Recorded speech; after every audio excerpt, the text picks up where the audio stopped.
الرحمن الرحيم.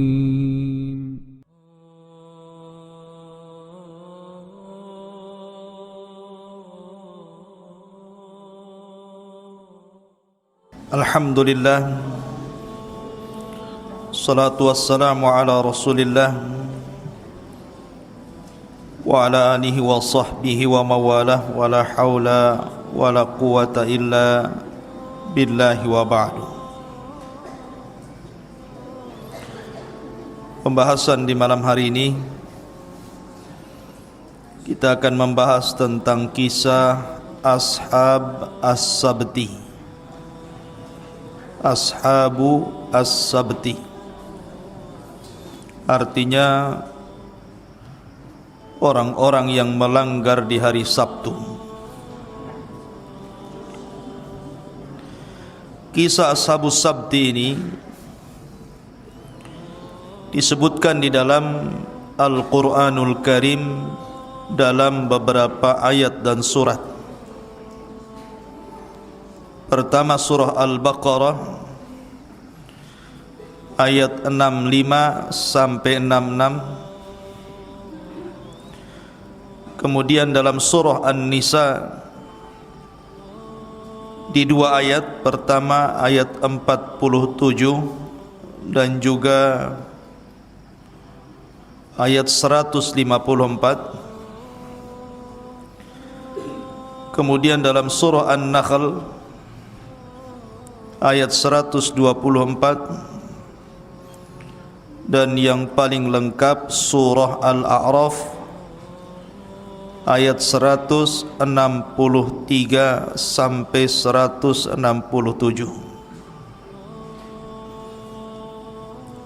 Taib. Sebelum saya baca ayat yang mengkisahkan tentang kisah Ashabus Sabti ini, orang-orang yang melanggar di hari Sabtu, kisah-kisah dalam Al-Quran itu cukup banyak, karena pembahasan Quran itu secara keseluruhan terbagi menjadi tiga.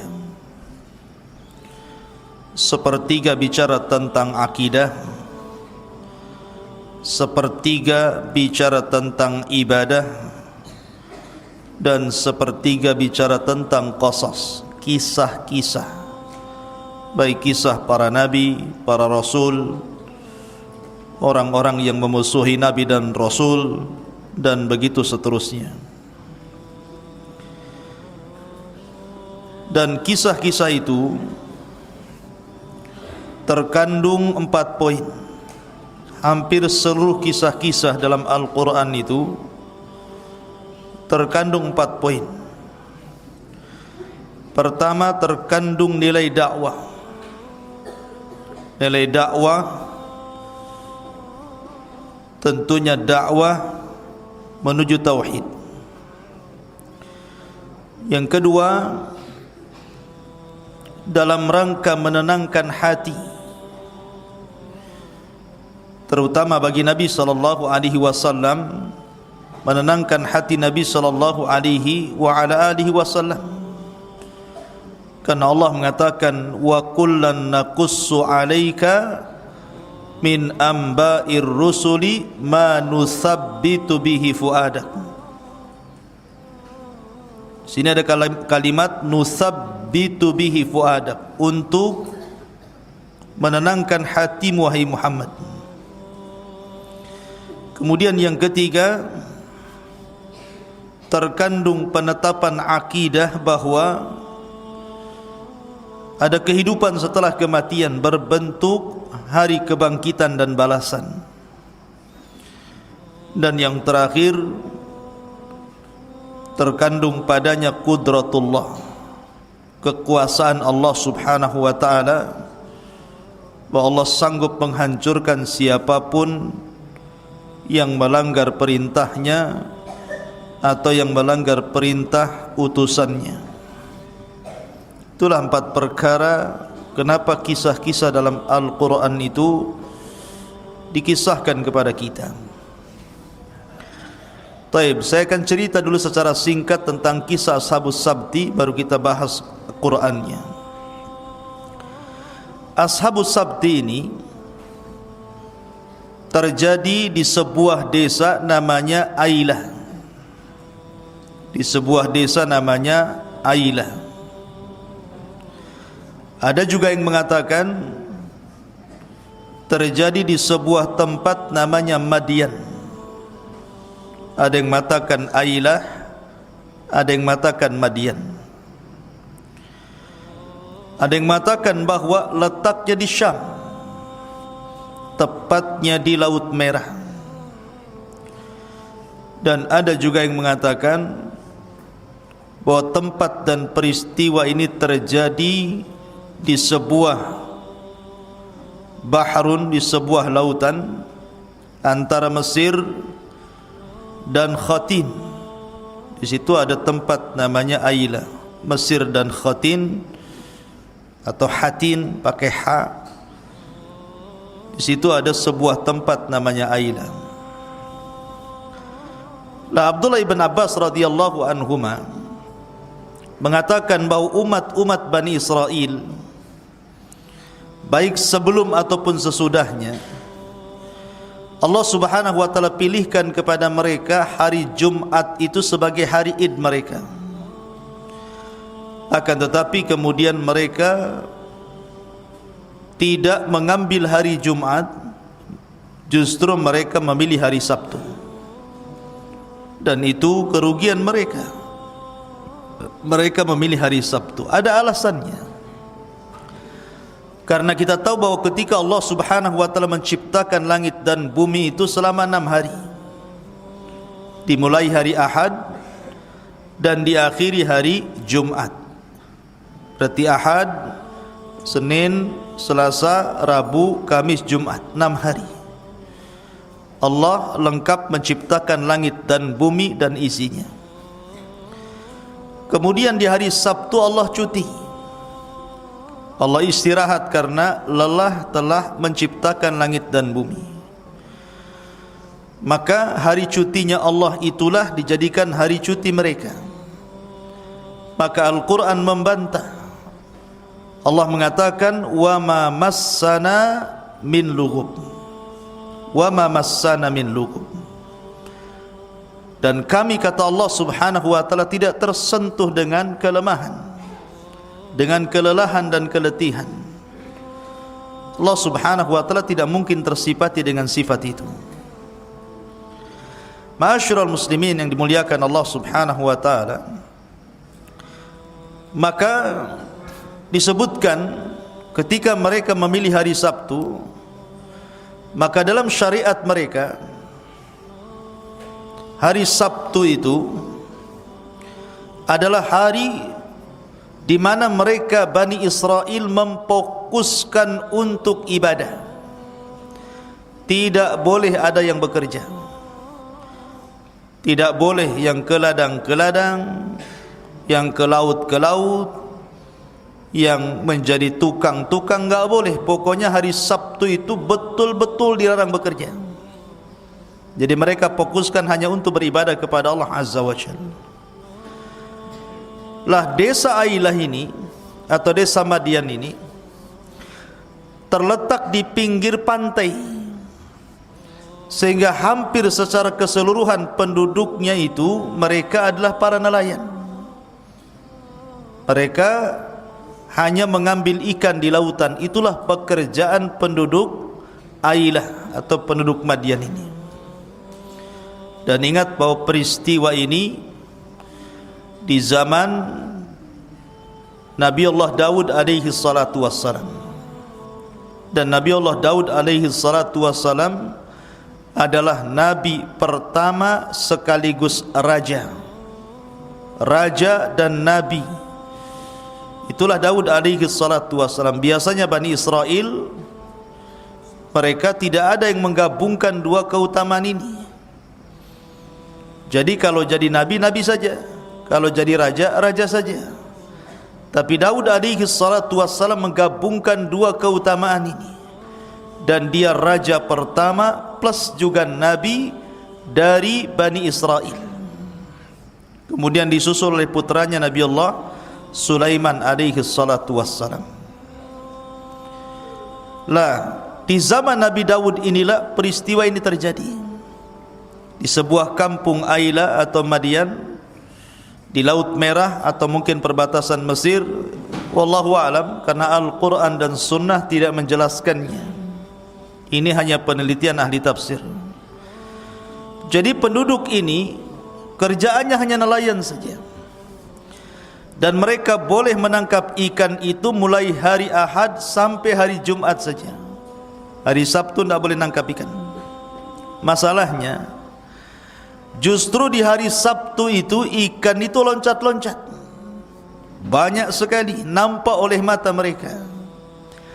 Tapi di hari Ahad, Senin, Selasa, Rabu, Kamis, Jumat ikannya enggak nampak. Jadi di hari Sabtu itu justru ikannya itu muncul. Boleh jadi kenapa hari Sabtu justru banyak ikan, bahkan sampai loncat-loncat dan nampak? Karena mungkin insting ikan kan gitu. Ikan tahu bahwa hari Sabtu tidak ada yang tangkap dia, makanya ikan berani muncul ke permukaan. Ada juga kemungkinan Allah Subhanahu wa taala menguji Bani Israel yang ada di tepian lautan itu. Di tengah-tengah mereka beribadah kepada Allah Subhanahu wa taala, Allah uji berpaling tidak ibadah mereka kepada ikan-ikan itu. Maka dimunculkan ikan-ikan itu di hari Sabtu. Rupanya ada satu orang yang kemudian berusaha untuk coba-coba, mungkin bahasa kitanya, dengan cara khilah. Khilah itu hendak menipu daya Allah dan juga ajaran Rasulnya. Jadi dia melubangi, buat lubang di tepi pantai itu, lubang yang sangat besar.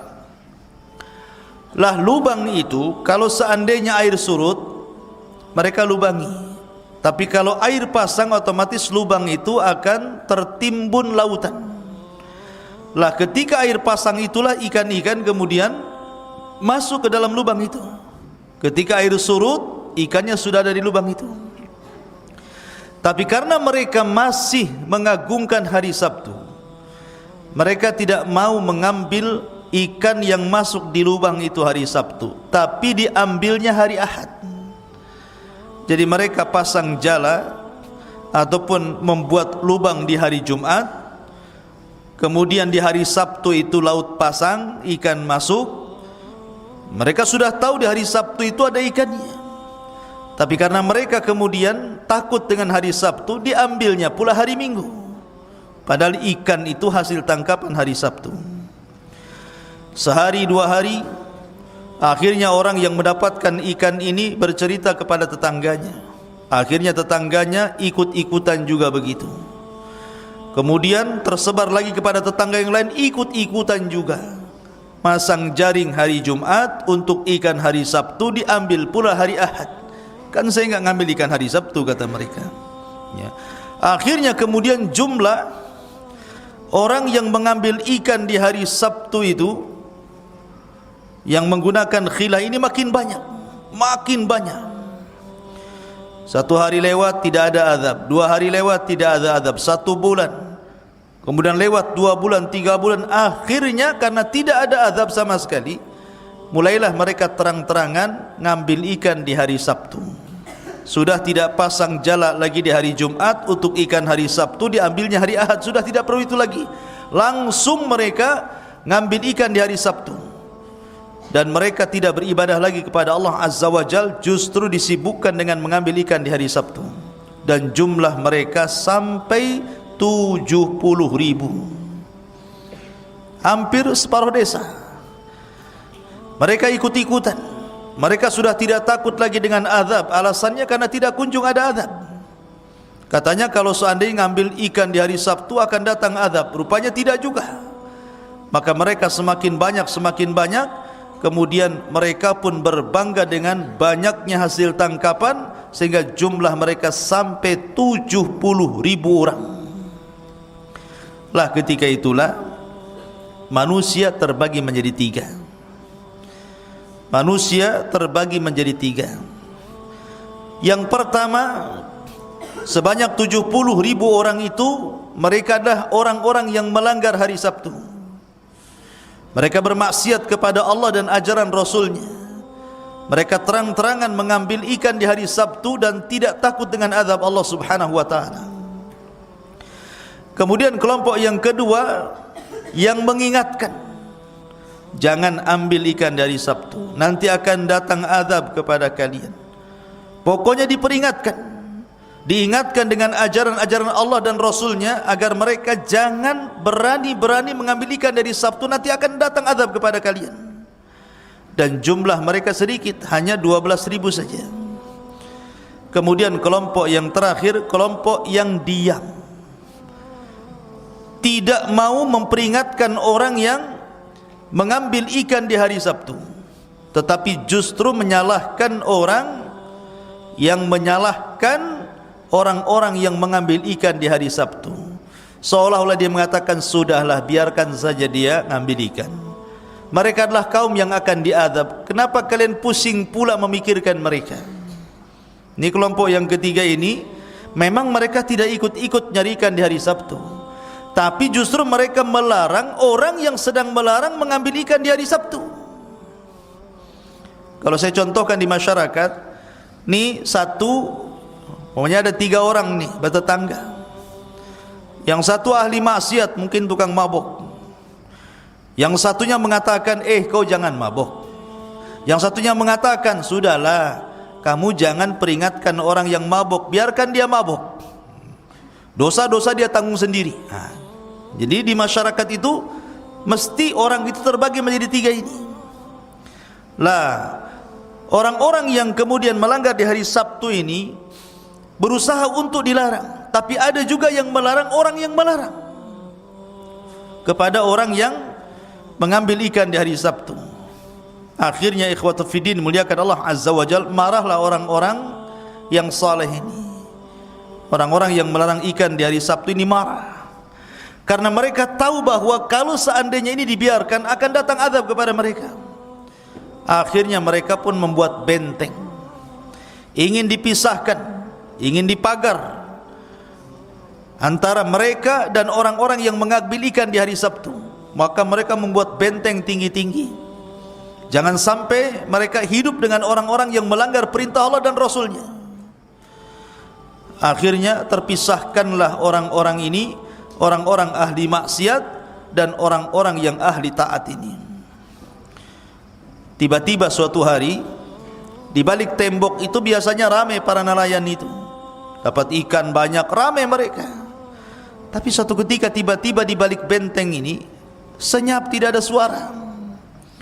Orang-orang soleh ini kaget, kenapa tidak ramai? Biasanya mereka tertawa mendapatkan ikan, bangga dan begitu seterusnya. Pada suatu hari tiba-tiba diam, tidak ada suara sama sekali, tidak ada keramaian sama sekali. Akhirnya kemudian penasaranlah orang-orang soleh yang di balik benteng ini. Cobalah kau lihat apa gerangan terjadi di balik tembok itu. Manjatlah salah seorang di antara mereka, ketika lihat dari benteng tidak ada orang, sama sekali nggak ada orang. Akhirnya mereka melaporkan bahwa di balik benteng tidak ada orang sama sekali. Padahal jumlah mereka 70.000 orang, nggak mungkin nggak nampak kan begitu. Akhirnya orang-orang soleh ini satu dengan yang lain berunding, ada apa? Dibuka nggak gerbangnya ini? Setelah mereka bermusyawarah, dibukalah gerbangnya. Rupanya berkumpul di depan gerbang ini monyet-monyet yang sedang menangis. Rupanya mereka dikutuk oleh Allah Subhanahu wa taala menjadi qiradatan khasiin, menjadi kera-kera, monyet-monyet yang dihinakan Allah Azza wa Jalla. Sebagian ahli tafsir mengatakan, yang muda-muda tiba-tiba jadi monyet, jadi kera, dan yang sudah tua mereka jadi babi. Qiradatan wal khanazir. Yang anak-anak mudanya jadi kera, yang orang tuanya jadi babi. Monyet-monyet dan babi-babi ini mengenali keluarga mereka yang saleh yang di balik dinding ini. Ketika melihat itu paham, itu pamannya, itu iparnya, itu kerabatnya, tahu. Tapi orang-orang saleh sudah tidak mengenal lagi mana kerabatnya, mana saudaranya.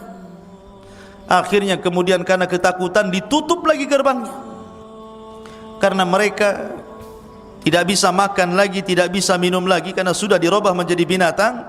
Maka ada yang mengatakan setelah 3 hari peristiwa itu, akhirnya Allah subhanahu wa ta'ala binasakan mereka semuanya. Setelah mereka jadi babi dan jadi monyet itu selama 3 hari, karena mereka tidak makan dan minum, akhirnya kemudian Allah binasakan, tidak ada satupun yang hidup di balik benteng itu. Itu kisah secara global. Baik, kita akan masuk ke dalam kisah Al-Quran, kisah secara global. Kenapa saya kisahkan? Biar nyambung dengan Al-Quran yang saya baca. Saya akan mengutip satu surat saja, atau satu ayat, atau beberapa ayat dalam satu surat, surat Al-A'raf, karena ini cerita yang paling lengkap dalam surah Al-A'raf. Allah subhanahu wa ta'ala berfirman, was'alhum anil qaryati allati kanat hadiratal bahri idh ya'duna fi sabti idh ta'tihim khitanuhum yawma sabtihim surra'an wa yawma la yasbituna la ta'tihim kadzalika nabluhum bima kanu yafsukun. Dan tanyakanlah kepada Bani Israel tentang negeri yang terletak di dekat laut ketika mereka melanggar aturan pada hari Sabtu, ketika datang kepada mereka ikan-ikan yang berada di sekitar mereka terapung-apung di permukaan air, padahal pada hari-hari yang bukan Sabtu ikan-ikan itu tidak datang kepada mereka. Demikianlah kami menguji mereka disebabkan mereka berlaku fasik. Begini ikhwan, ketika Nabi SAW hijrah dari Mekah ke Madinah, di Madinah itu ada orang-orang Yahudi banyak, bahkan ada 3 kabilah Yahudi. Pertama, kabilah Yahudi yang namanya Bani Qunaiqah. Yang kedua, ada kabilah Yahudi namanya Bani Quraidah. Dan yang ketiga, ada Yahudi namanya Bani Nadir. Bani Qunaiqah, Bani Quraidah, dan Bani Nadir. Itu 3 kabilah besar orang-orang Yahudi yang sudah lebih dahulu menduduki Madinah sebelum Nabi SAW. Tentu ada alasannya kenapa orang-orang Yahudi berhijrah sampai ke Madinah, karena mereka meyakini bahwa di tempat itu akan muncul seorang Nabi. Walaupun belakangan setelah muncul Rasulullah, mereka justru mendustakan Nabi SAW. Lah, orang-orang Yahudi itu ikhwatu fiddin di mana-mana dari dulu sampai sekarang menganggap bahwa mereka itu orang pilihan. Kita ini orang Islam, di mata orang Yahudi itu kayak pembantu, orang hina, orang lemah, orang yang tidak memiliki kemuliaan. Mereka menganggap bahwa orang-orang Yahudi itu anak-anak Allah dan orang-orang yang dicintai Allah, yang Allah katakan tentang mereka, kalaupun kami masuk neraka paling beberapa hari kemudian direct masuk surga. Itu pengakuan mereka. Mereka menghina kita dengan merendahkan kita. Kemudian cerita-cerita tentang Bani Israel dulu ditutup-tutupi oleh orang Yahudi. Maka Nabi SAW disuruh menguji mereka, seolah-olah Allah mengatakan, wahai Muhammad, coba tanyakan kepada mereka orang Yahudi yang merasa sok suci, sok mulia, yang lain rendah, yang lain hina, yang lain pembantu mereka. Tanyakan kepada mereka tentang kisah sebuah desa yang disebut dengan Aila atau Madian, yang berada di tepian Laut Merah, atau mengatakan perbatasan Mesir dan Hatin tadi. Tanyakan kepada mereka bagaimana kisahnya, karena mereka berusaha untuk menutupi kisah ini karena malu, ya. Karena mereka kan merasa bahwa mereka itu paling tinggi derajatnya, paling mulia. Rupanya dalam kisah itu kakek buyut mereka dikutuk menjadi monyet dan juga babi. Lah, makanya Rasul mengatakan disuruh untuk menanyakan kepada orang-orang Yahudi Bani Quraidah, Yahudi Bani Nadir, Yahudi Bani Qunaiqah. Tanyakan kepada mereka, wahai Muhammad, tentang kisah Bani Israel yang hidup di sebuah desa, di sebuah kampung, yang diuji oleh Allah Subhanahu wa ta'ala dengan hari Sabtu. Dengan apa? Dengan ikan. Karena saya katakan dari awal bahwa hari Sabtu itu hari yang sangat sakral bagi mereka. Tidak boleh ada orang bekerja satupun. Mereka wajib beribadah kepada Allah Azza wa Jal tidak boleh ada yang bekerja apalagi sampai melaut menangkap ikan. Kemudian Allah katakan, idh ya'duna fi sabti idh ta'tihim khitanuhum yawma sabtihim surra'a. Allah uji mereka dengan cara apa? Dengan cara ikan-ikan itu muncul di mana-mana, loncat-loncat lagi gitu kan, seolah-olah manggil-manggil, kemari tangkap saya, ya, help gitu ya. Apa ngomongnya ikan itu ya. Jadi seolah-olah ngejek ikan itu ya. Jadi akhirnya kemudian orang-orang yang di pinggir laut itu aneh, kok di hari biasa tak muncul, di hari Sabtu pula muncul kan gitu. Lah makanya Allah mengatakan wa yauma la yasbituna la ta'tihim ya. Ketika di luar hari Sabtu kok tidak datang ikan itu terapung. Rupanya Allah mengatakan kadzalika nabluhum bima kanu yafsukun. Begitulah ujian Allah. Allah hendak menguji mereka. Allah hendak menguji keimanan mereka. Tergeming enggak ibadah mereka dengan ikan-ikan itu. Dan setiap manusia pasti diuji. Lihat Qarun diuji dengan harta. Akhirnya Allah Subhanahu wa ta'ala tenggelamkan dengan harta dan Qarunnya sekalian. Bal'am ibn Ba'urah diuji juga dengan jabatan dan harta. Akhirnya rugi dunia dan akhirat. Setiap orang ada ujiannya masing-masing. Lah di sini orang-orang Yahudi di zaman itu diuji dengan ikan ini. Akhirnya kemudian mereka pun tidak mau mengambil di hari Sabtu. Kenapa? Karena mereka tahu kalau mereka ngambil di hari Sabtu berarti melanggar perjanjian. Kalau melanggar perjanjian mereka akan dilaknat, akan diazab oleh Allah Subhanahu wa ta'ala. Akhirnya mereka membuat khilah, membuat tipu-tipu bahasa kitanya. Mereka mau mengambil ikan di hari Sabtu tak berani. Makanya mereka pasang jaring di hari Jumat untuk ikan di hari Sabtu diambilnya hari Ahad. Tipu-tipu tidak tuh? Tipu-tipu namanya. Ya kan? Intinya kan ikan di hari Sabtu. Makanya sebagian mereka membuat lubang karena tahu nih hari Sabtu ini laut akan pasang.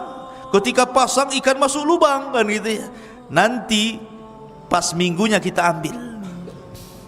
Rupanya cara seperti ini dilakukan oleh umat Islam. Ini yang ditakutkan Nabi sallallahu alaihi wasallam. La tattabi'anna sunana man kana qablakum shibran bi shibrin wa dhira'an bi dhira'in hatta law dakhalu juhra dhabbin la dakhaltumuh. Kata Rasulullah, sungguh kalian akan mengikuti tata cara umat sebelum kalian. Sejengkal, mereka sejengkal, kita sejengkal. Mereka sehasta, kita sehasta. Mereka sekilo, kita ikut sekilo juga. Sampai kalaupun sekalipun mereka masuk ke lubang biawak padang pasir yang berliku sekalipun, pasti kita akan ikut di belakangnya.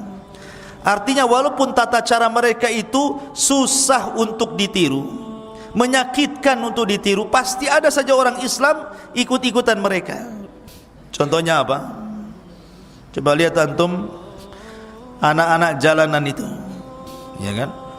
Yang dibolongi telinganya sampai sebesar ini botol aqua. Itu pernah dengar? Nah lihat, ya kan? Jadi sampai delewer sininya itu, kemudian ditaruh tutup botol aqua di sini, sampai dikasih jentik lagi di sini, jentik lagi di sini. Itu kan menyakitkan itu. Itu budaya siapa itu? Budaya orang gila tuh, ya kan? Itu budaya orang-orang kafir. Walaupun seperti itu ditiru juga tuh. Orang Islam juga yang niru kan itu ya. Sampai rambut kayak jengger ayam. Gak jelas warnanya. Kuning, hijau, di langit yang biru di sini semua ada. Ya kan? Kan repot ikhwan. Jadi ada orang-orang yang niru kayak gitu coba. Naudzubillah. Walaupun kayak gitu ditiru juga tuh.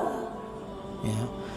Makanya dari sini umat Islam ini kata Rasul akan mengikuti tata cara umat sebelum kalian. Maksudnya kalau tidak ikut Yahudi ya Nasrani dalam muamalah mereka.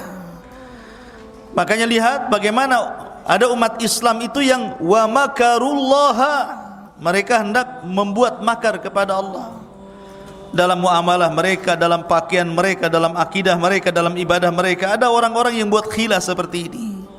Contoh umpamanya Ada seorang suami yang sudah mentalak istrinya 3 kali. Saya ceraikan kamu, rujuk lagi. Saya ceraikan kamu, rujuk lagi. Saya ceraikan kamu, rujuk lagi. Saya ceraikan kamu. 3 kali cerai, tidak boleh rujuk dalam Islam. Dia harus menikah dengan laki-laki lain sampai diceraikan, baru boleh kembali ke suami yang pertama. Akhirnya dibuat sandiwara. Karena dia masih sayang sama istrinya, dia sewa orang. Bang, mau enggak kawin sama mantan istri saya? Tapi semalam saja saya bayar, kau nikah, ceraikan habis itu. Itu tipu-tipu namanya. Tidak sah nikahnya. Ya. Atau mamanya antum berdua punya kambing, berserikat, jumlahnya 60 kambing. Padahal setiap 40 kambing itu zakatnya 1 kambing. Ketika datang waktu zakat, kita pisah sajalah kambing kita. Kan 60 kita bagi 2 saja, kamu 30 ambil, saya 30 ambil. Kan tidak keluar zakat tuh katanya. Itu namanya tipu-tipu. Ya. Jadi umat ini suka tipu-tipu tuh. Ya. Ma'asyiral muslimin yang dimuliakan Allah Azza wa Jalla. Jadi yang seperti ini terjadi kepada umat Islam. Makanya kemudian ketika itu ada orang yang geram, berusaha untuk menghalang-halangi orang yang mengambil ikan di hari Sabtu. Jangan diambil ikan dari Sabtu. Ini hari mulia, hari sakral. Jangan sampai azab Allah turun kepada mereka. Tiba-tiba Allah katakan apa? Wa idh qalat ummatum minhum lima ta'iduna qauman Allahu muhlikuhum au mu'adzibuhum adzaban syadida. Dan ingatlah ketika suatu umat di antara mereka berkata, mengapa kamu menasihati kaum yang akan dibinasakan atau diadab Allah dengan adab yang sangat keras? Udah biarkan saja. Ini kelompok yang kedua nih. Dia tidak suka dengan orang yang sedang menasihati orang yang mengambil ikan di hari Sabtu. Ngapain sudah? Kenapa kamu harus menasihati kaum yang akan dibinasakan atau diadab Allah dengan adab yang sangat keras? Biarkan saja mereka. Apa urusan kamu dengan mereka, katanya. Ini kelompok yang kedua, tidak suka kalau ada orang yang memperingatkan. Lah orang-orang yang memperingatkan menjawab, ya. Apa? Qalu ma'dziratan ila rabbikum wala'allakum yattaqun. 2 alasan. Apa alasannya? Agar kami mempunyai alasan di hadapan Allah. Nanti Allah akan tanya kepada kami, kenapa kau tidak tegur mereka? Kami katakan kami sudah tegur, tapi mereka masih seperti itu ya Rabb. Ini alasan pertama. Alasan yang kedua, la'allahum yattaqun, agar mereka bertakwa. Boleh jadi setelah kami nasihati mereka mau kembali takut kepada Allah, akhirnya mereka menghentikan pencarian ikan di hari Sabtu. Jadi 2 alasan kenapa orang yang baik-baik ini menasihati, orang-orang soleh ini menasihati orang-orang yang sedang mengambil ikan di hari Sabtu. 2 alasan. Pertama, agar lepas tanggung jawab di hadapan Allah. Yang kedua, boleh jadi supaya mereka dapat hidayah, kemudian kembali bertakwa. Kemudian Allah katakan, falamma nasu ma dzukkiru bih anjayna alladhina yanhauna 'anis su' wa akhadna alladhina zalamu bi'adzabin ba'sin bima kanu yafsukun. Allah mengatakan, maka setelah mereka melupakan apa yang diperingatkan kepada mereka. Jadi karena lamanya mereka mencari ikan di hari Sabtu, jadi mereka kan sudah buat khilah tuh, pasang jaring hari Jumat untuk ikan hari Sabtu, kemudian diambilnya hari Ahad. Setelah bertahun-tahun kok nggak ada apa-apa, akhirnya mereka betul-betul mengambil langsung di hari Sabtu. Lama-lama nggak ada apa-apa juga. Mereka ini gimana? Katanya kalau kami ngambil ikan dari Sabtu akan datang azab. Kami ini sudah ngambil ikan dari Sabtu, tak ada apa-apa katanya. Mereka lupa.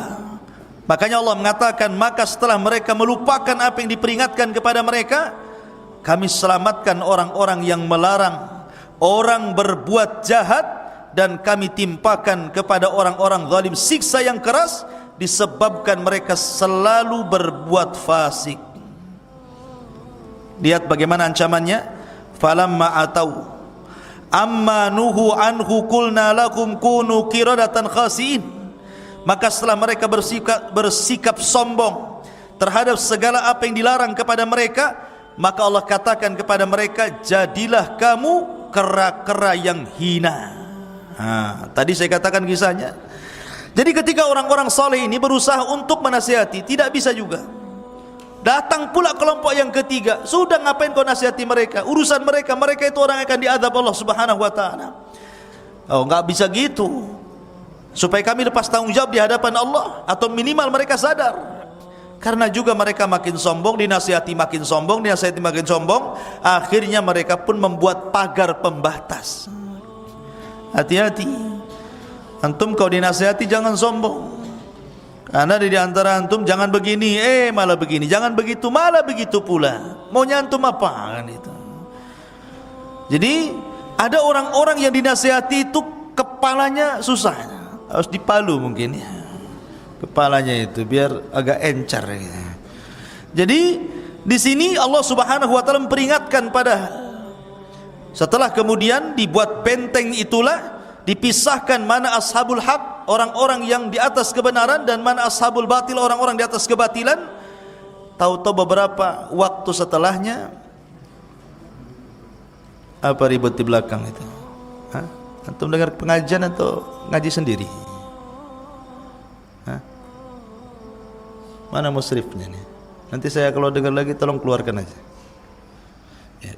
Jadi sekali lagi, jadi akhirnya orang-orang saleh ini membuat benteng antara orang-orang yang mereka berusaha untuk mencegah kemungkaran dan mengajak manusia kepada kebaikan, dengan orang-orang yang mereka terlibat dalam kemaksiatan karena mencari ikan di hari Sabtu.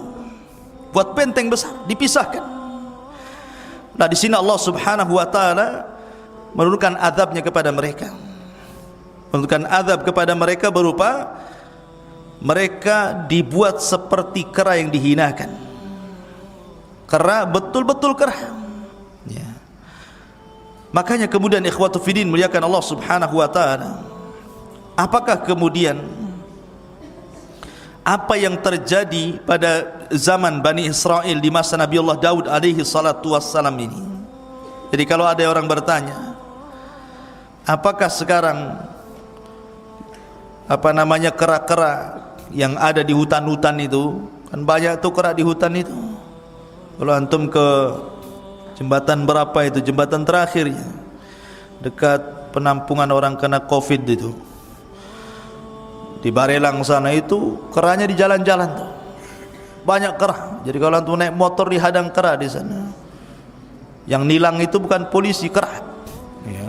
Antum bawa apa gitu kan, dihadang sama kera-kera itu. Apakah kera-kera di zaman sekarang yang banyak di kebun binatang, di hutan-hutan itu adalah kera-kera keturunan Bani Israel yang dikutuk itu, ataukah berbeda? Maka para ulama mengatakan ada hadis dari Abdullah ibn Abbas radhiyallahu anhuma, keluarkan Imam Muslim, dari Abdullah ibn Mas'ud Abdullah ibn Mas'ud radhiyallahu an. Qala rajulun, ada seorang laki-laki berkata, ya Rasulullah, wahai Rasulullah, al-qiradatu wal khanaziru hiya mimma musikh. Hadhihi al-qiradatu wal khanaziru allati naraha fil waqi hal hiya min ajyal au naslul mamsukhin.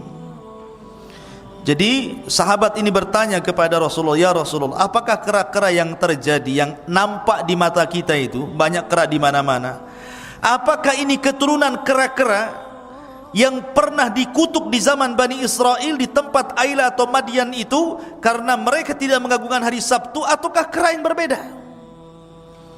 Ataukah mereka keturunan kera-kera itu yang dikutuk itu? Maka Nabi SAW bersabda, innallaha lam yaj'al limaskhin nasalan wala akban wa innal qiradata wal khanazira kanu qabla dhalik. Kata Rasulullah, sesungguhnya Allah tidak menjadikan kera-kera yang dulu kejadian orang dikutuk menjadi kera itu memiliki keturunan. Kenapa? Karena setelah 3 hari mereka mati. Setelah 3 hari mereka mati, artinya tidak punya keturunan sama sekali. Ataupun babi-babi yang kemudian dikutuk menjadi babi orang tuanya, itu langsung mati setelah 3 hari dan tidak punya keturunan. Dari sini menunjukkan bahwa kera dan babi hari ini bukan berarti kera dan babi keturunan Ashabus Sabti tadi, bukan. Karena sebelum dan sesudahnya itu sudah ada kera, sudah ada babi. Dari sini menunjukkan bahwa kera-kera dan babi-babi hari ini bukan berarti keturunan kera dan babi Ashabus Sabti. Dan apakah mungkin, ikhwan, setelah kejadian ini umat ini juga akan mengalami hal yang sama dengan Bani Israel? Maka Nabi SAW mengatakan mungkin. Perhatikan hadis Nabi SAW. Nabi SAW mengatakan, fi hadhil ummati khasfun wa maskhun wa qadhfun. Kata Rasul, di antara umatku ini pasti akan terjadi khasfun. Khasfun itu artinya kalau melihat ke atas artinya gerhana, kalau melihat ke bumi artinya gempa. Maka umat ini pasti akan mengalami gempa dan juga gerhana. Wa maskhun, dirubah bentuk dari manusia menjadi binatang. Ya, jadi akan ada orang-orang yang akan dirubah bentuknya dari manusia menjadi binatang. Mungkin bentuk badannya ataupun sifat-sifatnya kayak binatang. Dinasihati tidak mau dengar, kayak binatang. Ya. Jadi ada orang-orang itu yang mereka tidak bisa dinasihati, persis seperti Bani Israel Ashabus Sabti ini. Ataupun mungkin juga akan dirubah. Saya terbaca dalam kitab yang dikarang oleh Imam Ibn Hazm rahimahullahu ta'ala. Imam Ibn Hazm ma'ruf, pengarang kitab Al-Muhalla, seorang ulama Andalus. Jadi beliau menceritakan tentang kisah di zamannya. Jadi ada hadis Nabi SAW, siapa yang mendahului imam, Rasul kan melarang jangan sampai mendahului imam dalam salat, atau Allah Subhanahu wa ta'ala akan merubah kepalanya dengan kepala keledai. Dalam hadis kan seperti itu. Jadi seorang laki-laki di zaman Ibnu Hazm ini penasaran, enggak benar hadis itu katanya.